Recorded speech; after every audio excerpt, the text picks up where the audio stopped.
2026 MLB offseason is officially here, and it's time to rank the top 50 free agents going into next season. I'll actually be reacting to the top 50 put out by Fangraphs. I really like the way that Fangraphs approaches the game, so I'm interested to see how they ranked the best free agents. I don't want to waste any more time with an intro. The only thing I will say is this video is brought to you by Uber Eats, but we'll talk about that in a second. Starting off today's rankings, we have the future Hall of Famer, soon-to-be 43-year-old Justin Verlander. In a nutshell, Fangraphs basically said that Verlander pitching in San Francisco is not a bad idea. Anywhere else, probably shouldn't happen. I mean, he did bounce back. He went from a 5.5 ERA in 2024 to a 3.8 ERA in 2025. But again, a lot of people are saying if he doesn't go to a pitcher-friendly park, why even try? I think that he needs to deploy that sweeper a whole lot more than the slider going into 2026. Some teams that could be interested. Honestly, I feel like him going back to the Tigers could be a lot of fun. Maybe the Angels for a veteran presence in that rotation, or back to the Giants.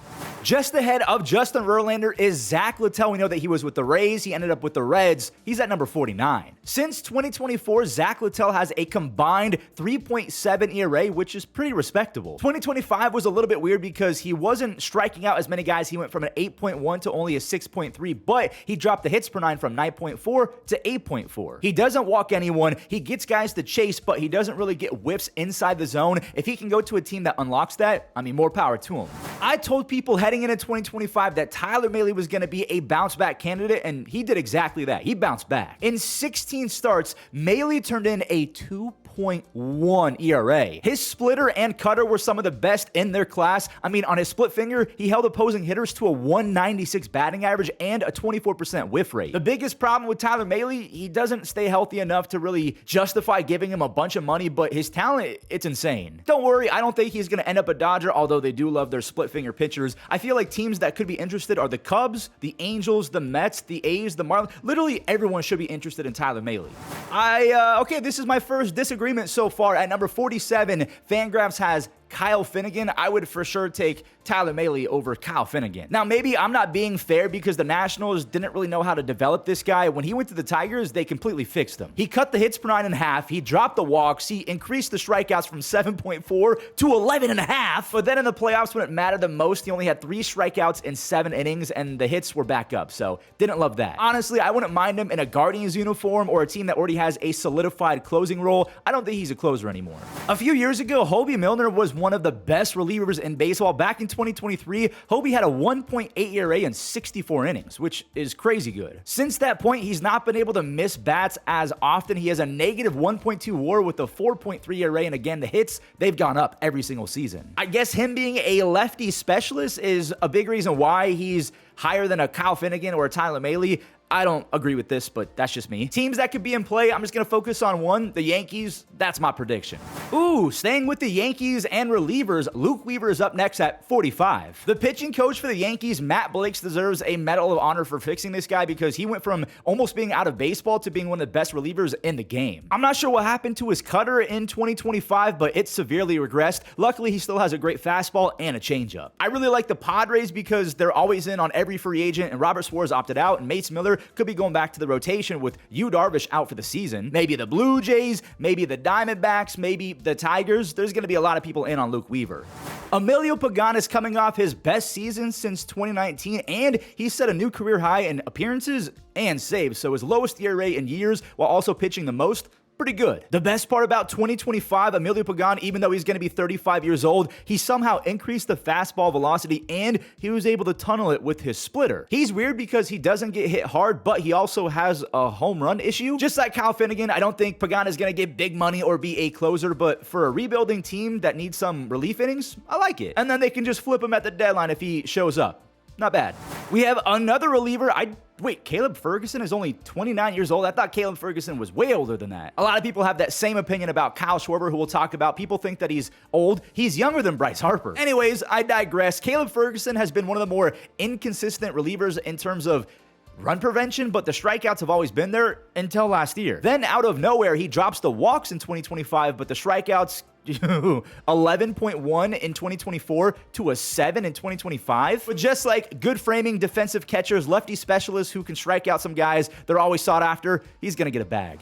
Ooh, Kenley Jansen just ahead of Caleb Ferguson. Kenley is 38 years old and he wasn't too bad last year. And that's honestly not being very fair. He had a sub 2.6 ERA. He was amazing. The vintage Kenley Jansen cutter was back, but in a different way. He's not throwing it as hard, but he held opposing hitters to a 163 batting average against it on 81% of the time throwing it. So basically, you knew it was coming and you still couldn't hit it. I know he's old, but he has 476 saves. He is 24 away from 500. Someone's got to sign him as a closer. It's got to happen.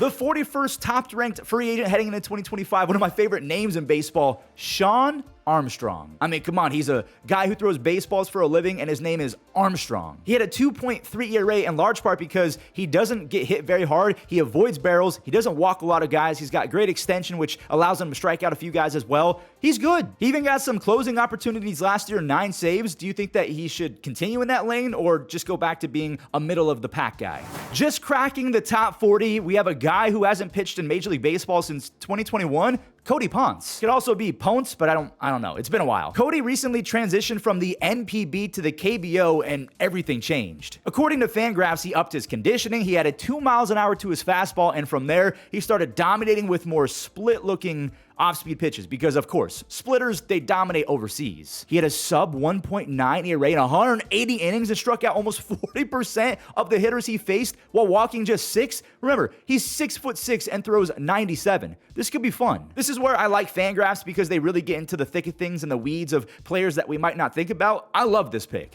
Hold on, you're going to actively hear me making, he actually was pretty good. When I say actually pretty good, I'm not even looking at his defensive stats. He's good at blocking, but he stinks at throwing guys out and framing, and he's also very slow, so not great. But as a hitter, he didn't strike out or whiff at pitches inside the zone. He doesn't chase, and his bat speed is actually pretty good for a catcher. The worst teams in baseball last year catching production-wise were the Angels, the Orioles, the Padres, the Yankees, the Marlins, the Pirates, the Nationals, the Guardians, the Giants. Of any of those teams, who do you think would be a good fit for Caratini? We have back-to-back catchers. 31-year-old Danny Jansen is just ahead at 38, and he was one of the best blockers in baseball, but one of the worst framing catchers we've ever seen. He hasn't been good at framing since 2019, so it's kind of expected, but how do you go from being a great framer to a bad one? At this point, you're signing Danny Jansen to hit the occasional home run, get on base with a walk, and block. He's really good at all 3 of those things. Honestly, I could see him going to the Rangers. That'd make a lot of sense. Wow! Luis Arraez is at number 37. I know a lot of old school baseball fans are going to hate this because how could you have Luis Arraez not even in the top 30?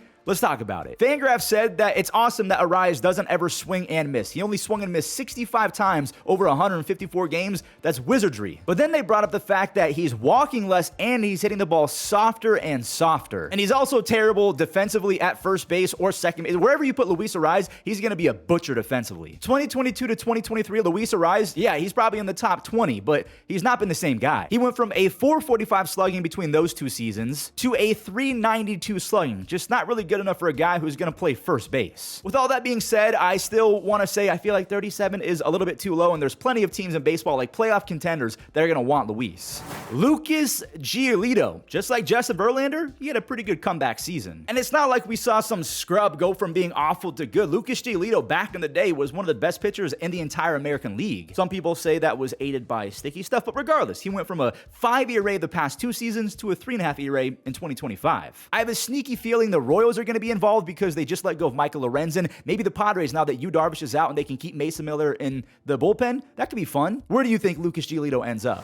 Coming in at the number 35 spot, we have soon-to-be 37-year-old Chris Bassett, who, by the way, just completely shredded in the postseason. 2025 was a tale of 2 halves for Chris Bassett because, if you guys don't remember, he was the best pitcher in baseball the first month-ish. He literally gave up 2 earned runs with 31 strikeouts his first 23 innings. He was mythical. He's really good at keeping the ball on the ground and not getting hit that hard. He also doesn't walk very many guys. He's going to get a lot of offers. Now, he's not going to get $1 billion or anything like that, but a lot of teams could use a back-end starter, and he fills that role perfectly. I mean, he literally delivered for the Blue Jays when it mattered the most, just like today's sponsor. Today's video is brought to you by one of my favorite apps of all time. I've been using it for over a decade, since college, Uber Eats. I'm actually really excited to work with them. I'm an avid user. Because you guys know, I do be getting pretty busy with recaps and everything that I have to do working 6, 7... Oh God, don't say it. Working 6+ hours, and sometimes I just want to take my time with Recap, not rush anything, and I use Uber Eats because fresh food is right at my door when I'm done, and I'm not hangry. I do get hangry sometimes traveling, and that's when I break out Uber Eats to literally deliver it to my hotel room. I mean, I can't tell you how many times I've wanted to try new places, but the line was out the door. They literally just brought it to my hotel. It was awesome. My favorite restaurant of all time, a noodle spot here in Vegas, literally came because they had a bunch of reviews on Uber Eats, and they had a promo for it. Oh, and by the way, they deliver groceries, which came in huge for my Halloween party because I forgot a few things. So do me a favor, download Uber Eats and don't forget to use code Fuzzy15. I mean, it even just sounds right. Fuzzy15 for $15 off your first order, but make sure you have $20 in your basket. I'm hoping that we can keep on working together because again, I'm a big Uber Eats guy. Thanks again to Uber Eats for sponsoring this video. Let's get back to it. Brandon Woodruff is only at 34. This free agency class must be stacked if Woodruff is this low. Brandon Woodruff is coming off shoulder surgery and he was one of the most impressive strikeout guys in the entire game. In 12 starts, Brandon racked up 83 strikeouts in 64 innings. That's an almost 12 strikeouts per 9. He also wasn't walking anyone, a sub 2 walks per 9. The biggest reason why Fangraphs has him so low is simple. The fastball velocity, it dropped by almost 3 miles an hour. He will be 33 years old and has some injury history, so I understand the trepidation, but he was really good. One thing to note about Brandon is he doesn't really keep the ball on the ground, so with that in mind, where do you think he's going?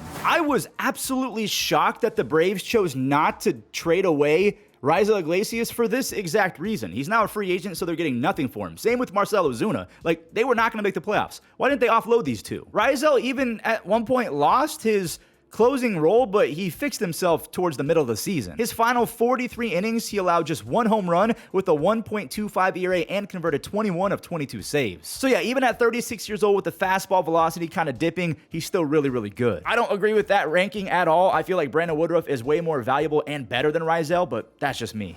A name that I'm sure a lot of Royals fans are thinking to themselves, wait, what? Brad Keller is in a rankings video? Because he was terrible with Kansas City. In 70 innings out the pen with the Cubs, he barely had a 2 ERA, and he almost never gave up a home run. He upped the strikeouts, he lowered the hits per 9, he had a sub 3 FIP. Brad Keller was elite. I feel like the Astros are going to be big on a Brad Keller because if you can go Brad Keller, Brian Abreu, and Josh Hader, that's disgusting. He throws gas, he gets chases, he strikes guys out, he avoids barrels and hard hit percentages, and he keeps the ball on the ground. He's a match made in heaven for 90% of teams in baseball.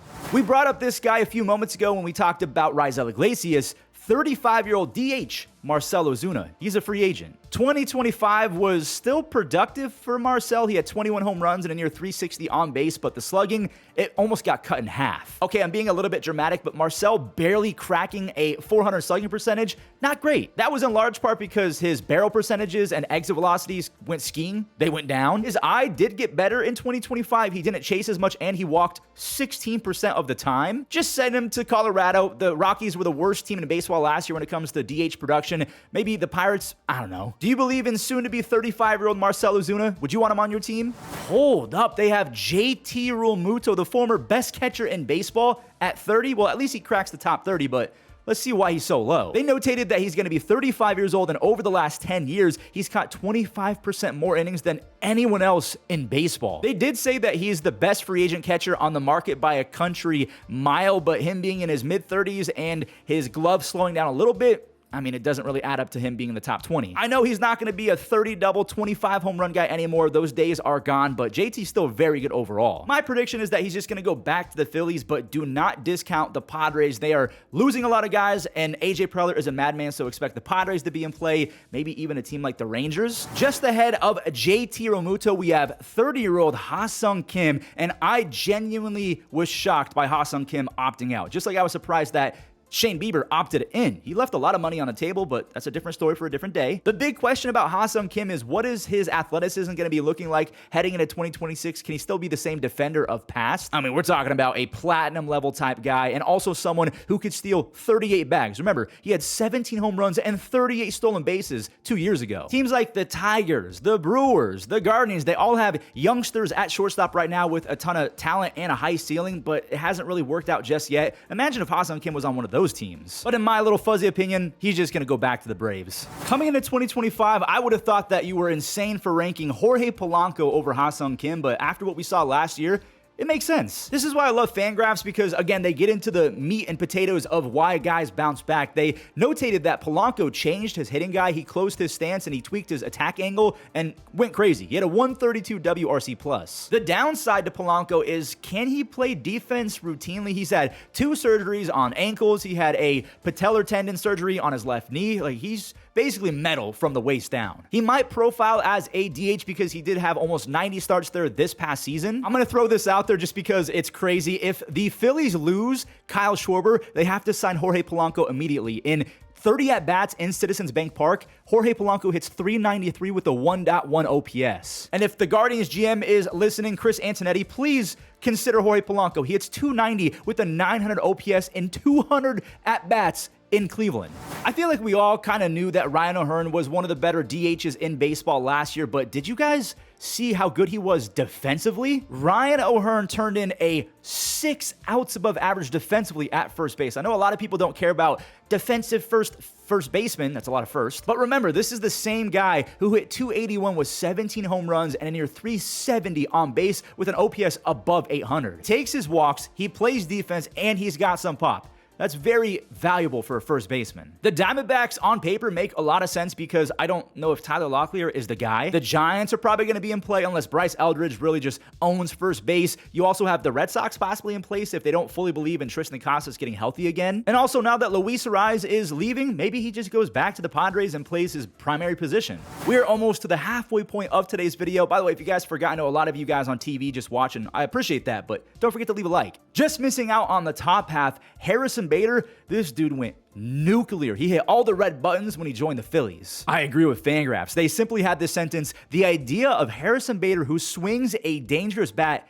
is tempting, but they also bring up the underlying numbers. They essentially said it's not like he got better at chasing or hitting the ball harder or anything like that. He just got luckier. As simple as that. Even going into his age 32 season, he's still one of the best athletes in baseball defensively, arm strength. The worst teams in baseball, center field production-wise. He can also play left field, but center field, you have the Guardians, Rockies, Pirates, Diamondbacks, Orioles, Rays, Tigers, Athletics, Angels. Do you think that any of those teams should consider Harrison Bader? The Cincinnati Reds just rejected the contract of Austin Hayes. Maybe Bader is the replacement.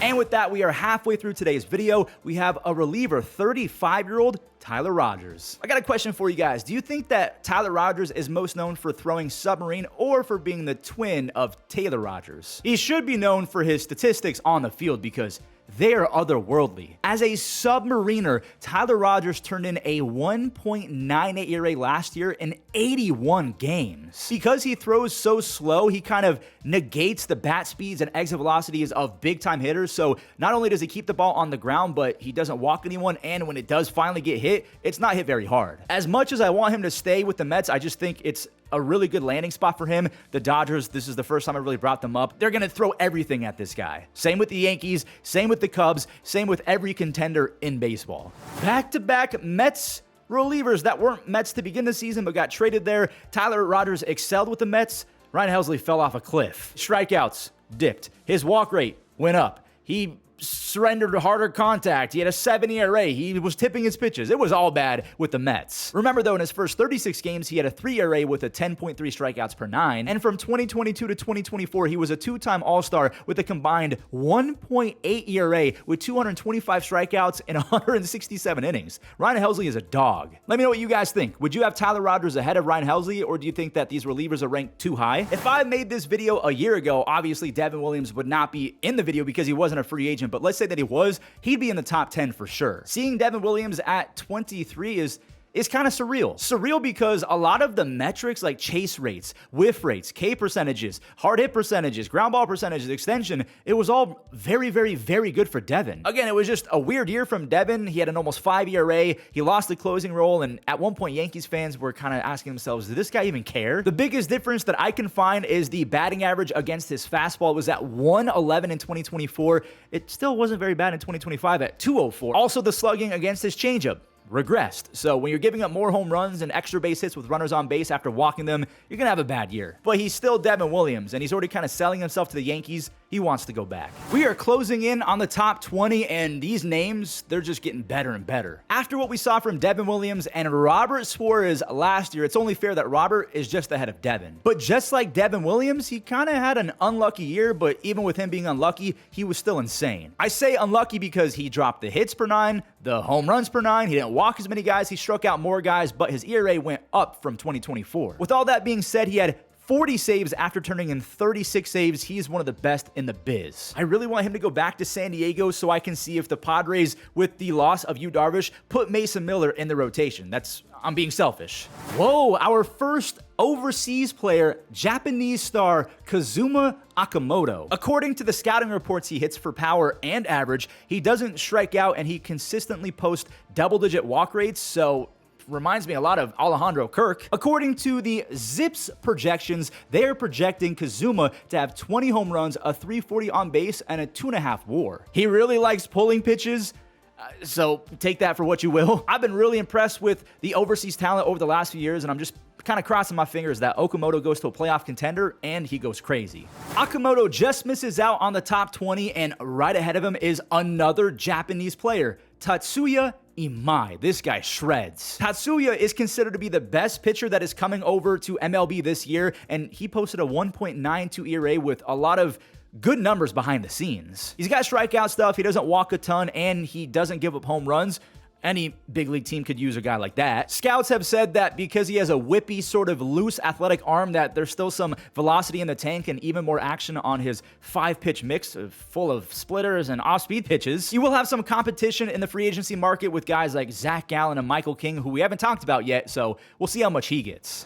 And would you look at that? We have officially cracked the top 20, and we just talked about this guy, Zach Gallen at 19. For those of you who are a little bit newer to baseball or just don't remember, the Zach Gallen trade was one of the best kind of win-win trades ever. The Diamondbacks got Zach Gallen. The Marlins, they got Jazz Chisholm Jr. Zach Gallen was as good as it gets from 2019 to 2024 with a slight hiccup in 2021. But then he had another hiccup, a big ouchie in 2025, a 4.8 ERA. The scariest part about that is not only did the ERA spike, but the strikeouts went way down, a 9.5 in 2024 to an 8.2 this past season. Now, to his credit, he did change his approach a little bit in the second half. He was a whole lot better. He started throwing changeups to righties more often, and it worked. Me personally, I feel like he's going to get that quality of contact against his knuckle curve back in order. For some reason, the extra base hits just went crazy against that pitch. I mean, it's wizardry. It's a really good pitch. I don't know if he's going to sign a multi-year deal. He's probably going to pull a Shane Bieber and try and prove himself. That's my best guess. Shota Imanaga, honestly, he shouldn't even be in today's video. I don't know what the Cubs are thinking, but maybe they have a big brain move and they're going to give him a qualifying offer and none of this is going to matter. The thing about Shota is he was so otherworldly good just 2 seasons ago in 2024 that you have to take a chance on this guy. Obviously, there are some concerns about the strikeout stuff. He had more strikeouts than innings pitched in 2024. Last year, he only had 117 strikeouts in 144 innings. He did combine that with not walking anyone, so of course he's going to be one of the most command-friendly pitchers in the game. I don't know why he's a free agent. This one particularly annoys me. I mean, you're just giving the Dodgers or another powerhouse like that to snag him. It's just, it's unfortunate. Why did the Cubs act like they're the Pirates?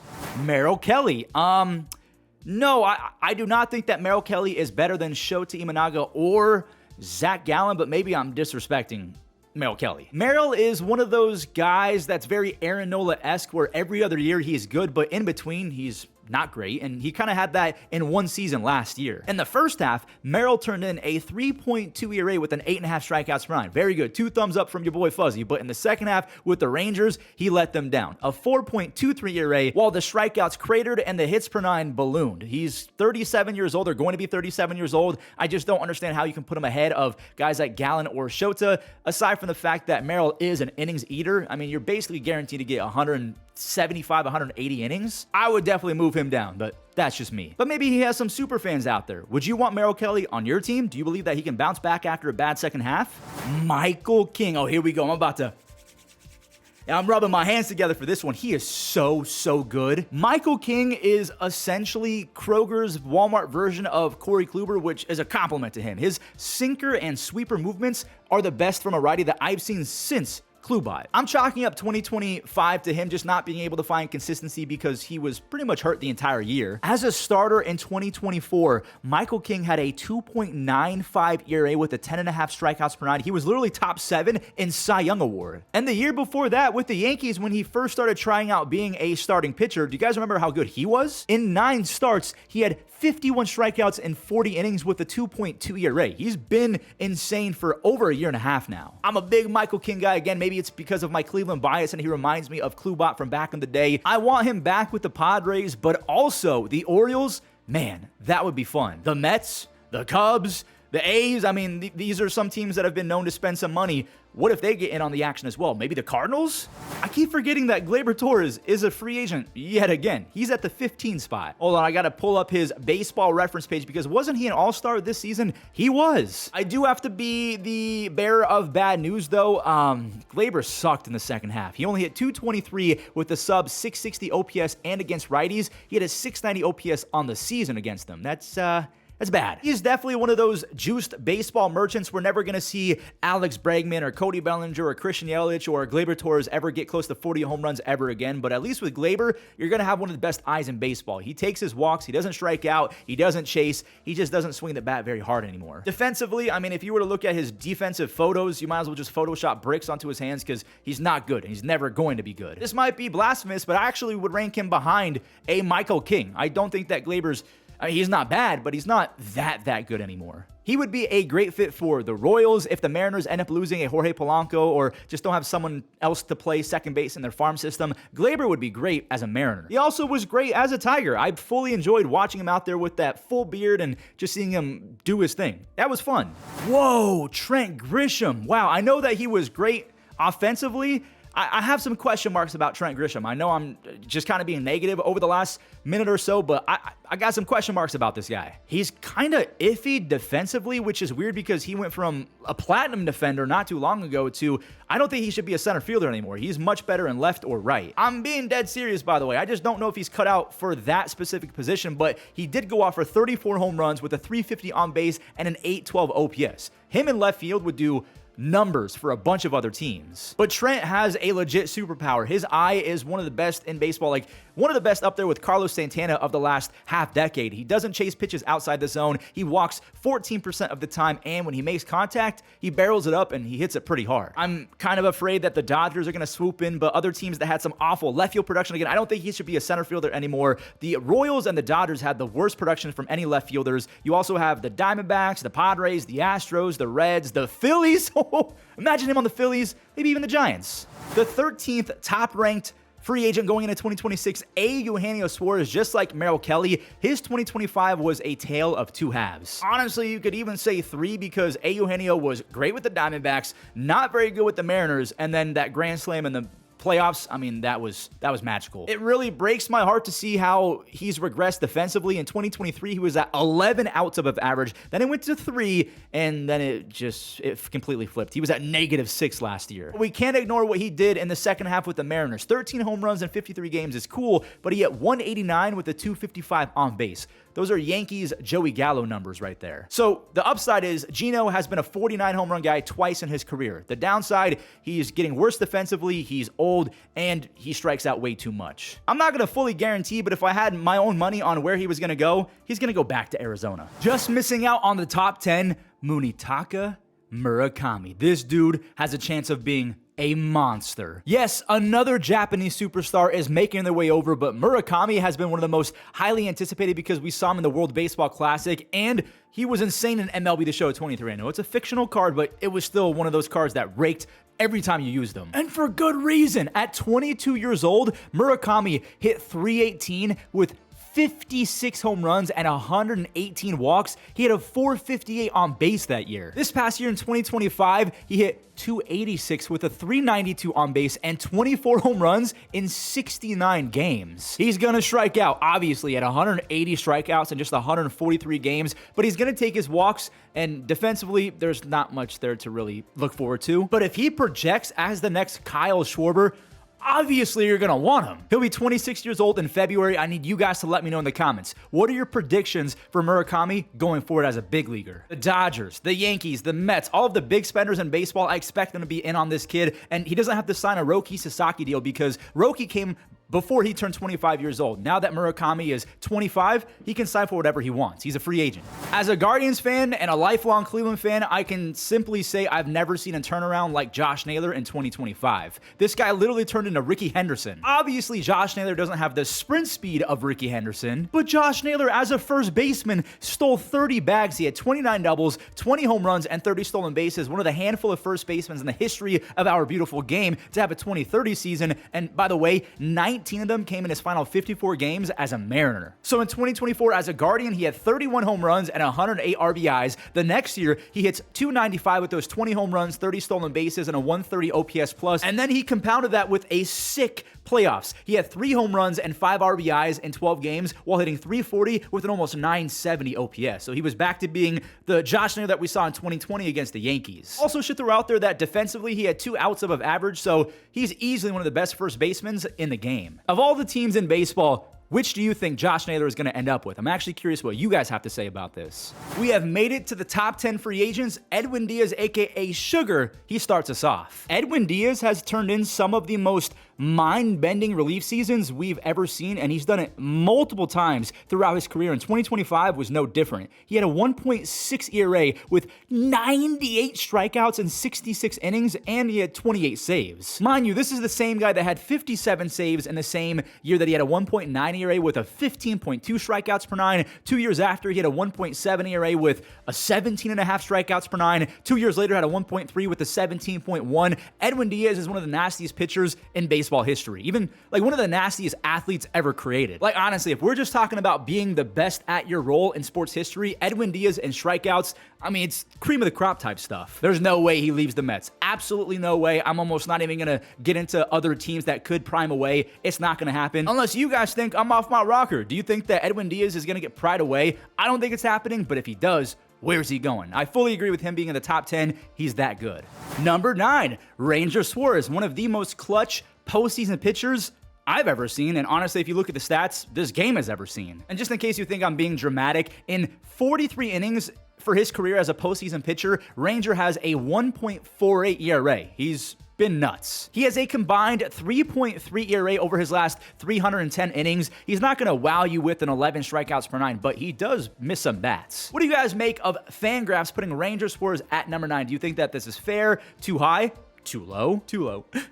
Made me think of Troy Tulowitzki. Sorry. Just like a couple guys in this video, there's no way Ranger's leaving. He's going back to the Phillies. After that 3-run home run in the World Series, I was calling Bo Bichette blank check Bo because that's what he might get as a free agent. There's clearly some hyperbole in that last statement, but in terms of offensive infielders, it doesn't get much better than Bo Bichette. He's had multiple 40-double campaigns. Last year, he hit 311 with a 130 OPS plus, and in the playoffs on one leg, he was one of the best hitters in the series. I like Bo Bichette, so maybe I'm fluffing him up a little bit. Something that we have to talk about is his defense. He should never play shortstop ever again. He had a negative 13 outs above average this year. He needs to be a second baseman or a third baseman. A lot of Boston fans, they've been licking their chops at Bo Bichette maybe playing second base alongside Trevor Story, especially if they lose Bregman. I just don't want to see him leave Vladdy. It's been such a fun duo ever since they got called up together and came up through the farm system as sons of former big league stars. It was a blast. A lot of playoff contenders have second base kind of shored up. If you think about it, the Cubs,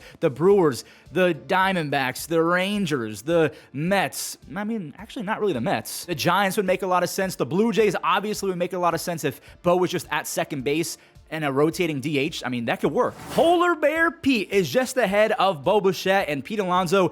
Honestly, I'm kind of shocked that he's not in the top 5, but we'll get there in a second. Pete Alonso completely shifted his game. He went from kind of a lumbering first baseman. He still lumbers, but he leaned up. He looked great. He played all 162 games for the second consecutive year, but this year he popped off for 41 doubles. He led the NL in that department. He had 38 home runs, 126 RBIs, a 350 on base, and a whopping 145 OPS plus. If we take a look at his playoff stats, he has a 1.003 OPS for his career in 16 games in October, so he's going to come in clutch as well. The last time that we saw him in 2024, he had 4 home runs and 10 RBIs in 13 games. kind of ruined Devin Williams, if you don't remember. He's already done the short-term contract thing. He's going to be 31 years old here soon, so he's going to go for a 6, possibly even the number that comes after a 6-year contract. It's going to happen. My heart is saying that obviously he's a Met, but there's some other teams in baseball that could swoop in. The Mariners, if they lose Josh Naylor. The Rangers, I think, could be a fun fit as well. Other teams that struggled with first base production last year that are going to be, in my opinion, good in 2026. The Orioles, the Red Sox, the Giants could use them. Again, Bryce Eldridge, I don't know how much playing time he's going to get. The Diamondbacks, wow, if they brought back Geno Suarez and brought in Pete Alonso, I mean, that would be insane. Where's Pete going? I want to see some predictions down below. Kyle Schwarber is coming in just ahead of Pete Alonso and just behind a former MVP. I think you guys know who it is. I'm going to reiterate it one more time. Kyle Schwarber is not a full-blown dinosaur. He is literally younger than Bryce Harper. Kyle played in all 162 games, just like Pete Alonso, so you're going to get a guaranteed 155 games. He's basically done that since 2022. Let me read off his stats since 2022. He's had 46 home runs, then 47. He only had 38 in 2024, and then he got back into the monster numbers of 56 home runs this past season with 132 RBIs. He led both of those categories. He led all of baseball in RBIs. He's at 340 career home runs and completely destroys Citizens Bank Park. So for his sake, I want him to get to 500. It's far-fetched, but I want it to happen. It would be a possibility if he stayed there. But selfishly, I'm just going to throw out the Rockies. Again, they stink at DH production. Just tell them to pull baseballs. Go get 500. Obviously, I'm being a little bit facetious, but it could be fun to see Schwarber and Bryant as a 2-3 punch if Chris Bryant can get back to being healthy. But obviously, he's going to be a Philly. Like Kyle Schwarber, it's written in pen basically at this point. He's a Philly. We have made it to the top 5. Cody Bellinger cracks it at the number 5 spot. We know that Cody is one of the most talented but also streakiest players this game's ever seen. He is a monster defender, no matter if it's at first base, center field, left field, wherever he, honestly, I say this lightheartedly, but I feel like Cody Bellinger could even play shortstop. He was back to being really good Cody Bellinger with the Yankees. 29 home runs, 98 runs batted in, a near 340 on base, and a 125 OPS plus. He had a 5.1 wins above replacement because of the offense and the defense. The most underrated part of Cody Bellinger's game, I feel like a lot of people are talking about it more and more, is his ability to hit lefties and southpaws. He hit 353 with the 1.016 OPS and 153 at-bats against lefties. I don't know how he did that. He would be such a perfect Cleveland Guardian. I can't even really put into words. If you could have Quan, Bellinger, and Chase DeLauder as an outfield, I mean, I would cry tears of joy. Not going to happen. As much as I like Parker Meadows' game, I feel like the Tigers should be in on Cody Bellinger.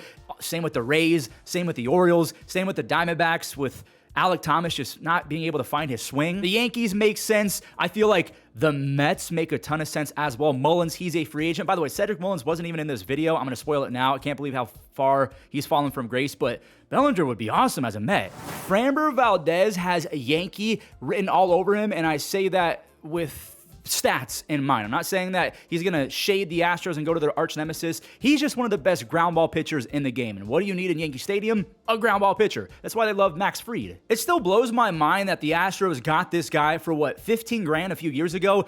And since 2018, he's turned in a 3.3 ERA with a very impressive 3.5 FIP. He loves to eat innings. In consecutive innings, he's gone 200 innings, then 198, 176, 192 this past season. He has 9 complete games since 2022. He loves going deep. Pause. There's going to be a lot of shuffling around with pitchers this year. Maybe Tarek Skubal even gets moved, so maybe teams might delay signing Framber just to see if it's an option to get a Skubal instead. If not, having a consolation prize, in air quotes, of Framber Valdez is as good as it gets. He did get a lot of flack for allegedly crossing up his own catcher and throwing at him on purpose and just nailing him with the fastball instead of an off-speed pitch, so that wasn't a great look. But I expect him and Dylan Cease to get some of the same money. By the way, is Dylan Cease in this video? He better be. Oh, there he is. I thought maybe perhaps his 4.5 ERA in 2 of the last 3 seasons boot him out of the top 50, but he's at 3. Again, I've said this before, but this is where Fangraphs really gets into the weeds when it comes to expected results and pitch mix and arsenals and stuff like that. Dylan Cease as a pitcher, it's still tantalizing. You want this guy in your squad to try and fully unlock him. I mean, it makes sense because he's still striking out the world. He led the entire league in strikeouts per 9 last year with 215 strikeouts in 168 innings, but it came with a 4.5 ERA.